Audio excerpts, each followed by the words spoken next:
Viewers மக்களுக்கு வணக்கம். இது பைல்வான் டாக்ஸ். சினிமால நடக்கக்கூடிய நிறைய சீக்ரெட்டான விஷயங்கள், சினிமா நடிகர் நடிகைகளை பத்தி நிறைய சுவாரஸ்யமான விஷயங்களை நாம இப்ப சார் கிட்ட கேட்டு தெரிஞ்சுக்கலாம். வாங்க ஷோக்குள்ள போலாம். சினிமாவில இருந்து அரசியலுக்கு போறது ரொம்ப சாதாரணம். அரசியல் உடனே வாவான்னு கூப்பிடுது. அப்பாவோட பேர்ல நான் வரக்கூடாது, நானே நிக்கணும்னு நினைக்கிறேன் அப்படின்னு. என்னதான் இருந்தாலும் உங்களுக்கு விசிட்டிங் கார்டு உங்க ஒப்பன் தான். முதல் படத்திலேயே 3 கதாநாயகிகளோட முத்தம், அதுவும் பல காட்சிகளில் உதட்டோட ஒரு லிப்லா கொடுத்த ஒரு அதிர்ஷ்டம் அந்த பையனுக்கு கிடைச்சிருக்கு. உத்ராவுக்கு இளைஞர்கள் மனசுல, நிறைய பேர் மனசுல சினிமா நடிகரா அவரு இருக்காரு. ஆனா அதே சமயத்துல அரசியல் இன்னும் ஒரு எல்கேஜி தான் இருக்கு. ஸ்ரீகாரங்களை சந்திக்கிறதுக்கு பயப்படுற விஜய் எப்படி மக்களை சந்திப்பார்? உன்னுடைய திட்டம் என்னையா? வரி எப்படி புது வரி போடாம அரசாங்கத்தை சொல்லு, மதுக்கடையில முடிவியா? வணக்கம் சார். என்னை வாழ வைத்துக் கொண்டிருக்கும் யூடியூப் சேனல் நேயர்களுக்கு நன்றியும் வணக்கம். சொல்லுங்க. ஸோ சினிமாவில் பல விஷயங்கள் தினமும் நடந்துட்டு இருக்கு. நாமளும் அதை பார்த்துட்டு இருக்கோம். ஒரு பக்கம் அரசியலில் நடக்குது அப்படின்னு சொல்லிட்டு இருந்தாங்க. அதாவது வாரிசு அரசியலாக போய்கிட்டு இருக்கு அப்படின்னு அது ஒரு டாக் ரொம்பவே போய்கிட்டு இருந்துச்சு. குறிப்பாக ஒரு கட்சியினரை மட்டும் அப்படி சொல்லுவாங்க. இப்போ பார்த்தா எல்லா கட்சியிலேருந்து வாரிசு அரசியல் வந்துருச்சு. ஸோ யாரையும் குறை இல்லை அப்படின்ற மாதிரி ஆயிடுச்சு. அதை விட அதிகமாக சினிமாவில் இப்போ வாரிசுகள் இறக்கப்படுறாங்க. அதுக்கான காரணம் என்ன? இப்போ எல்லாத்துலேயுமே தொடர்ந்து வாரிசுகள் வந்துகிட்டு இருக்காங்க. ஒருத்தர் பார்த்து ஒருத்தர் வரதா, இல்லாட்டி அது அப்படியே பரம்பரையா வரணும்ன்றதுக்காக இந்த மாதிரி உள்ள அனுப்புறாங்களா? என்ன மாதிரி விஷயம் சார் அது? ஏன் சினிமாவுக்கு வருகிறார்கள் என்பதற்கு முதல் காரணம் புகழும் பணமும் சினிமால தான் கிடைக்கும். இப்போ ஒரு மந்திரி போனா போலீஸ்காரங்க போவாங்க பாதுகாப்புக்கு, அரசியல் கட்சிக்காரங்க கூட போவாங்க. ஆனா இங்க அப்படி இல்லை. இந்த செலிபிரிட்டிங்கிறதுனால கூட்டம் அலை பாயும். அதனால அவங்க வெளியில வந்தாங்கன்னா அந்த ஜிம்பாய்ஸ் இல்லாமல் வர முடியல. அந்த அளவுக்கு புகழ். பணமும் பார்த்தீங்கன்னா முன்னெல்லாம் பார்த்தீங்கன்னா 1 லட்சங்கிறது பெரிய விஷயம். எம்ஜிஆர் 1 லட்சம் வாங்கினது குண்டுமணியை தோளில் தூக்கி கால் முறிஞ்சதுக்கு அப்புறம் தான் அவருக்கு 1 லட்சம். அப்படிப்பட்ட சூழ்நிலை இப்போ முதல் படத்தில் 3 லட்சம், அது கூட கிடையாது. 2ஆவது படத்தில் 50 லட்சம், 3ஆவது படத்தில் 2 கோடி. அப்படி பணம் மானாவரியா கொஞ்சம் கூட்டாங்க. ஆனா இது ஹீரோ ஹீரோயின்ஸுக்கு தான். இதுதான் காரணம். 2வது, எப்படி வாரிசு நடிகர்களை உருவாங்குறான்னா, இது யாரு? மோகன்லால் மகா. இது யாரு? சிவாஜி பையன். இது யாரு? பிரபு பையன். இது யாரு? நடிகை வனிதா விஜயகுமாரோடைய மகா. அப்படின்ட்டு முகவரி. இப்போ ஒரு சினிமா அடிப்படை இல்லாத, அடித்தளம் இல்லாத ஒருத்தன் வந்தான்னா அவனுக்கு ஓப்பனிங் அவ்வளவு கிடைக்காது. இப்போ வாரிசு நடிகர்களுக்கு ஓப்பனிங் கிடைக்கும். அது எப்படி இருந்தாலும் ஹீரோவா கிடைச்சிடுது, ஹீரோயினா கிடைச்சிடுது. இப்போ விஜய் சேதுபதி மகன் நல்லா நடிக்கிறானா, நல்ல முகம் இருக்கா, அங்கெல்லாம் கிடையாது. விஜய் சேதுபதி மகன், விஜய் சேதுபதி மகன் அப்படின்ட்டு ஒரு ஓப்பனிங் இருக்கும். டிஸ்ட்ரிபியூட்டர்ஸ் வருவாங்க, ஃபினான்ஸ் கிடைக்கும், தியேட்டர் கிடைக்கும். இதுதான் காரணம். ஓகே. ஸோ இப்போ அப்படி பார்க்குறப்போ விஜயோட பையனுமே இப்போ டைரக்டர் ஆகணும் அப்படின்னு சொல்லி ரொம்ப மும்முயற்சியாக எடுத்துட்டு இறங்கிட்டு இருக்காங்க. படங்கள் எடுத்துட்டு இருக்காங்க. நிறைய ஃபோட்டோஸ் 2 பேரை கம்பேர் பண்ணி வருது. பட் அவரை பொறுத்த வரைக்குமே 10 தலைமுறை கூட உட்கார்ந்து சாப்பிடலாம், சம்பாதிக்கணுன்ற அவசியம் இல்லை. இருந்தாலும் விஜயோட பையன் அப்படிங்கிறது ஒரு பெரிய பேர் தான், ஒரு பெரிய ஐடென்டிட்டி தான். ஸோ அவரும் தனியாக இப்போ இயக்குனராக ஆகணும் அப்படின்னு வரும்போது அது எப்படி இருக்கும் சார்? இப்போ அவரு ரொம்ப சின்ன வயசு பையன், அவர் ஒரு படத்தை டைரக்ட் பண்றாரு அப்படிங்கிறப்ப எப்படி மத்த ஹீரோக்கள் அது எப்படின்னா, அவர் ஏற்கனவே 2 குறும்படங்களை எடுத்து அதை வெளியிட்டு மக்கள் பார்த்துருக்காங்க. அவருக்கு அந்த டைரக்ஷன் அனுபவம் அவருக்கு கிடைச்சிருக்கு. அதனால முதல்ல லைக்கா ப்ரொடக்ஷன்ஸ் தயாரிக்கிற மாதிரி இருந்துச்சு. இப்போ அவரே தயாரிக்கிற மாதிரி ஒரு சூழ்நிலை. அதாவது ஜேசன் சஞ்சியே தயாரிக்கிறாரு அப்படிங்கிற மாதிரி ஒன்று வந்துகிட்டு இருக்கு. ஏன்னா லைக்கா ப்ரொடக்ஷன்ஸ் பின் வாங்கிட்டாங்களா என்னங்கிற புரியல. ஆனால் ரொம்ப கமுக்கமாக ஷூட்டிங் நடத்திட்டு இருக்காரு. விஜயுடைய புகழ் நிழல்ல நம்ம நிற்கக்கூடாது அப்படிங்கிற இண்டிவிஜுவலாக வரேன். என்னை வந்து அதுதான் இப்போ ஒவ்வொரு பசங்களுமே அப்படிதானே சொல்லிட்டு இருக்காங்க, அப்பாவோட பேர்ல நான் வரக்கூடாது, நானே நிக்கணும்னு நினைக்கிறேன் அப்படின்னு. என்னதான் இருந்தாலும் உங்களுக்கு விசிட்டிங் கார்டு உங்கள் ஒப்பந்தான், அதில் இல்லை உங்கள் அம்மா தான், அதில் மறுப்பே கிடையாது. வர்றவன் எப்படி வர்றான்? ஆமா. கருணாஸ் பையன்னு வர்றான். அதே மாதிரி ஒரு நடிகையுடைய மகன்னா உடனே வர்றாங்க. அதுதான் இப்போ நடந்துகிட்டு இருக்கு. தேவயானி மகா நடிக்கிற இப்ப சிங்கிங்ல வந்துட்டாங்க, அடுத்து படத்துல வர போறாங்க. நிறைய கேட்டேன், அவங்ககிட்ட கேட்டேன். அதுக்கு அவங்க சொன்னாங்க, நல்ல டைரக்டர் நல்ல கதை இருந்தா நிச்சயமா நடிப்பா அப்படின்னு சொல்லிட்டாங்க. அந்த மாதிரி புகழும் பணமும் ஒருங்கே கிடைக்கிறதுனால இந்த தொழிலை அவங்க விரும்புறாங்க. இப்போ எங்கேயோ ஒரு ஐடி கம்பெனியில் வேலை பார்க்கணும்னா ஒரு 50,000 சம்பளம். இது அப்படி இல்லை. ஒரு 2வது படத்துலேயே கோடி ரூபா வாங்குற சம்பளம் மாதிரி வந்துருச்சு, நினைச்சு பார்க்க முடியாத அளவுக்கு. அதனால இதை நிறைய பேர் இந்த வாரிசு நடிகர் நடிகைகள் சினிமாவுக்கு வர்றாங்க. முன்னால் வந்து சினிமாவில் நடிக்கக்கூடாது அப்படின்ட்டு தன்னுடைய மகள்களை கட்டுப்பாடில் வச்சுருந்தாங்க. எனக்கு தெரியும், பல நடிகை நளினி அவங்க மகள் நடிக்க வைக்கல. அதுமாதிரி அதுக்கு முந்தின எம்என் ராஜ் நடிக்க வைக்கணும்னு முயற்சி பண்ணாங்க, அதுவும் முடியலை. அப்போ வேற சூழ்நிலை, இப்போ அது அங்கீகரிக்கப்பட்டாச்சு. சினிமானா இப்படி தான் இருக்கும். அதாவது நீங்கள் வெளிநாட்டுக்காரில் போகும்போது கருப்பு கண்ணாடி கார் இருக்கும், இங்கே நீங்கள் இந்த கருப்பு ஷேடை ஒட்ட முடியாது. அப்போது அந்த கருப்பு கண்ணாடியில் போகிறது யாருன்னு நீங்கள் வெளியில் இருக்கவங்கள பார்த்துக்கலாம், வெளியில் இருக்கவங்கள உள்ள பார்க்க முடியாது. அப்போ அந்த சூழ்நிலை என்ன, யார் என்ன பிரச்சனை, நம்ம சினிமாவில் நடிப்போம் அப்படின்ட்டு வந்துடுறாங்க. அது மட்டும் இல்லை, கொஞ்சம் மேலே போனோடனே அரசியல், ஆமாம் நான் அரசியலுக்கு வருவேன் அப்படின்னு. அதாவது சினிமாவிலிருந்து அரசியலுக்கு போகிறது ரொம்ப சாதாரணம். அரசியல் உடனே வான்னு கூப்பிடுது. அதனால அவங்களுக்கு ஒரு அமைச்சராகவோ ஒரு எம்பியாகவோ ஏன் முதலமைச்சராகவோ கூட வாய்ப்பு இருக்குது. அதனால் சினிமாவை செலக்ட் பண்ணுறாங்க, வாரிசுகள் வந்துக்கிட்டு இருக்காங்க. இப்போ சமீபத்தில் விஷாலுடைய தம்பி ஏஆர் முருகதாஸ்கிட்ட தான் ரொம்ப நாளாக அசிஸ்டன்ட் டைரக்டர் இருந்தார். அவருடைய நினைப்பு டைரக்டர் ஆகணும்னு. ஆனால் அந்த படத்திலே அசிஸ்டன்ட் டைரக்டராக நடிச்சிருக்காரு விஷாலுடைய தம்பி ருத்ரா.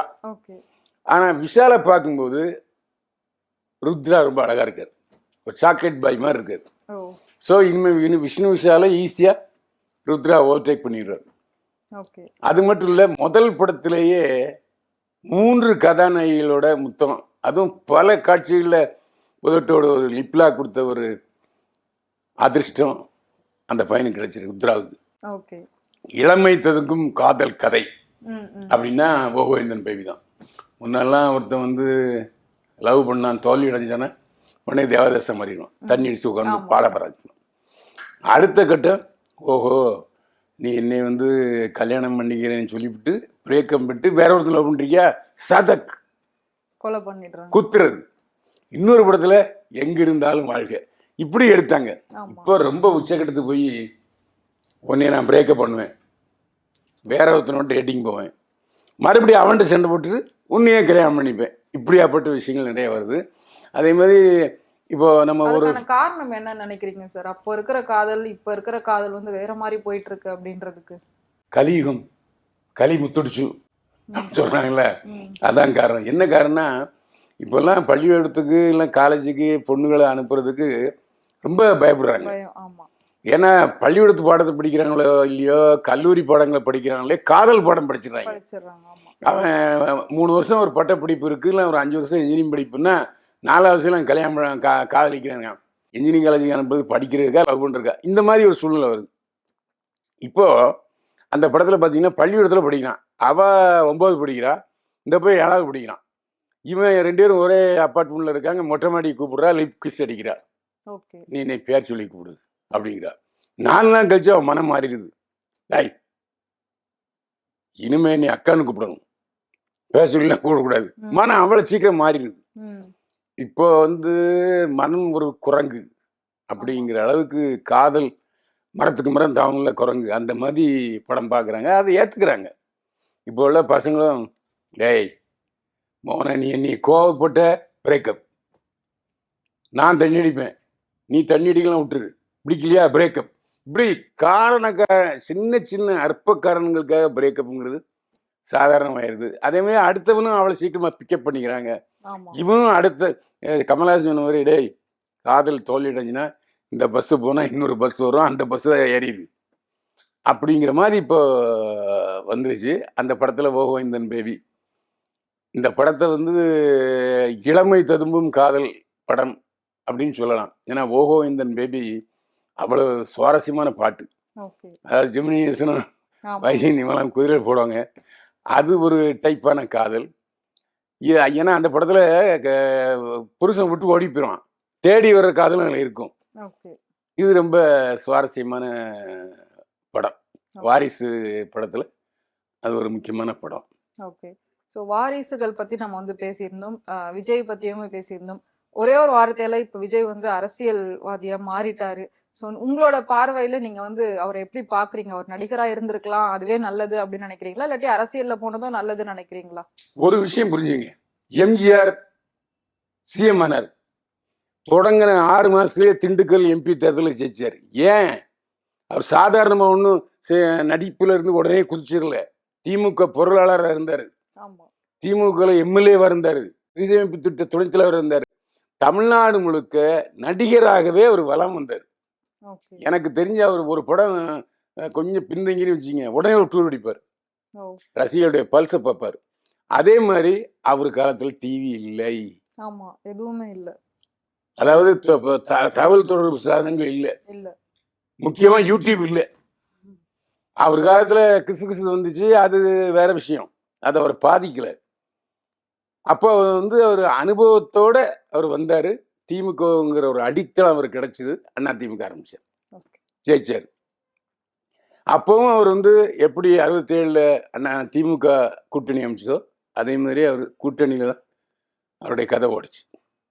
இப்போ அவருக்கு எம்ஜிஆருக்கு நடனம் ஆட தெரியும், அதிகமாக நடிப்பு வராதுன்னாலும் கூட டைரக்ஷன் நல்லா தெரியும். ஒரு சீனுக்கு அடுத்த சீனு எப்படி இருக்குங்கிறது அவருக்கு தெரியும். இப்போ விஜய்க்கு அது இருக்காங்கிறது நமக்கு தெரியாது. ஏன்னா அவருடைய பல படங்கள் தோல்வி படங்களாக இருக்கு. கதையை தேர்ந்தெடுப்பதில் அவ்வளோ வல்லவரானா தெரியாது. ஆனால் நல்லா டான்ஸ் ஆடுறாரு, நல்லா ஃபைட் பண்ணுறாரு. இளைஞர்கள் மனசில், நிறைய பேர் மனசில் சினிமா நடிகராக அவர் இருக்காரு. ஆனால் அதே சமயத்தில் அரசியல் இன்னும் ஒரு எல்கேஜி தான் இருக்குது. ஓகே. இப்போ ரீசெண்டா கூட ஒரு ஸ்டேஜ்ல எல்லாம் பேசி ரொம்ப சர்ச்சையாச்சு, நீங்க கேட்டீங்களோட ஒரு பேச்சு? ஆமா, எழுதி வச்சாலே தப்பு தப்பா பிடிப்பார். அது எல்லா அரசியல்வாதிகள்டையும் அது இருக்கு. இருந்தாலும் அவர் கொஞ்சம் அதிகம். அவருக்கு எது அரசியல் பிரச்சனைகள், எது மக்கள் பிரச்சனைகள், எதை அதிகமா பேசணும், எதை ஷார்ட்டா பேசணும்னு தெரியல. கிட்டத்தட்ட ஒரு 7 நிமிஷம் மேல அவர் இதுவரைக்கும் பேசுனதே இல்லை. எம்ஜிஆர் ஒரு கூட்டத்தில் 1.5 மணி நேரம்லாம் பேசியிருக்காரு, சட்டசபையில பேசியிருக்காரு. ஏன்னா அவருக்கு அனுபவஸ்தர்கள் வந்து அவருக்கு ஆசிரியர்களாக இருந்தாங்க. அதனால அவர் நிறைய படிச்சுக்கிட்டாரு. இவருக்கு ஒண்ணுமே தெரியாது, யாரு இந்த சுதந்திரத்துக்கு பாடுபட்டவங்க, எப்படி இந்த சுதந்திரத்தை பெற்றோம் அப்படிலாம் தெரியாது. அவங்க அப்பா டைரக்டர், ஈஸியா சினிமாவுக்கு வந்துட்டாரு. ஆனா இன்னைக்கு அரசியல்ல அவர் தொடங்கி 1 வருஷம் கிட்ட ஆகிப்போச்சு. எத்தனை எம்எல்ஏக்கள் வந்திருக்காங்க, எத்தனை பிற கட்சிகள்ல இருந்து அனுபவம் வந்திருக்காங்க. வந்தவங்க கூட 2 பேரும் ரிஜெக்ட் ஆயிட்டாங்க. ஆமா, நிறைய பேர் விலகிட்டு இருக்கிறது. ஆமா, என்ன காரணம்னா உண்மையான ஷோங்கிறது சினிமாவில் நடக்காது. சினிமாவில் நடக்கும், சினிமாவில் கூட ஒரு நல்ல கதை, நல்ல டைரக்டர், நல்ல பாடல்கள், நல்ல ஃபைட் இருந்தால் தான் ஓடும். ஒரு கதாநாயகனுக்கே இவ்வளவு பக்கபலம் தேவைப்படும் போது ஒரு அரசியல் தலைவருக்கு எவ்வளவு பக்கபலம் தேவை. இன்னைக்கு லேட்டஸ்டா ஒரு கிசு வந்திருக்கு, கொஞ்சம் விஜயை வந்து உசுப்புற மாதிரி. ஏன்னா காங்கிரஸோட தமிழ்நாடு வெற்றி கழகம் பேச்சுவார்த்தை நடத்துதுன்னா, ஒரு வேளை காங்கிரஸோட அவர் சேர்ந்தாருன்னா கொஞ்சம் வர்றதுக்கு வாய்ப்பு இருக்கு. அதிகார கூட்டணியினருக்கு ஒரு காங்கிரஸுக்கு பேஸா ஓட்ஸ் இருக்கு எல்லா ஊர்லையும். அந்த ஓட்டு இவங்களோட சேர்ந்து கொஞ்சம் அவர் அரசியல்ல ஓரளவு வெற்றி பெறறதுக்கு முதல்வர் ஆகிறதுக்கு அல்ல, அது இருக்கு. அப்படிப்பட்ட சூழ்நிலை இப்போ இன்னும் இருக்கு. இன்னும் அவர் வந்து அரசியலில் வந்து அனுபவம் பெறவே இல்லை. நான் சொன்ன மாதிரி எல்கேஜிலாம் இருக்காரு. என் நாட்டில் உள்ள பிரச்சனைகள், என்னென்ன பிரச்சனைகள் ஓடுது, என்னென்ன பிரச்சனைகளை வந்து மக்கள் சந்திச்சுட்டு இருக்காங்க, விலைவாசியை பற்றி அவர் பேசவே இல்லை. விலைவாசி பிரச்சனை, மின் வெட்டு இல்லைன்னாலும் எல்லா இடத்துலையும் மின்வெட்டு இருந்துக்கிட்டு தான் இருக்கு. அதே மாதிரி மின் கட்டண உயர்வு ஏறி இருக்கு. இந்த மாதிரி விலைவாசி உயர்வுக்கு என்னென்ன பண்ணணுமோ அதை பூரா அரசாங்கம் பண்ணிக்கிட்டு இருக்காங்க. இதை அவர் சொல்லணும்ல. ஆமா. ஆனா மக்கள் என்ன நினைப்பாங்க, அப்போ வந்து நாங்க வந்து 50 ரூபாயில படம் பார்த்தோம்ப்பா, இப்போ உன் படத்தை 300 ரூபாயில படம் பார்க்குறோம்ல, ஆமா. பதில் வரும். அதுக்காக அவர் பேசாம இருக்காராங்கிறது எனக்கு தெரியல. அதனால அவருக்கு இன்னும் அனுபவம் தேவை. மக்கள்கிட்ட பேசணும். இப்போ டூர் போறேன்னு சொல்லிக்கிட்டே இருக்காரு. எப்போ டூர் போறாரு? எப்போ பார்த்தாலும் மாநாடு மாநாடுன்னு கொட்டாக்குள்ள வச்சு சினிமா நடத்துற மாதிரி நடத்திட்டு இருக்காரு. அது அல்ல. பொதுமக்கள் வரணும், வந்து பார்க்கணும். பொதுமக்கள் சில கேள்வி கேட்பாங்க, அதுக்கு பதில் சொல்லணும். முதல்ல பத்திரிகையாளர்களை சந்திக்க சொல்லுங்க. ஆமா.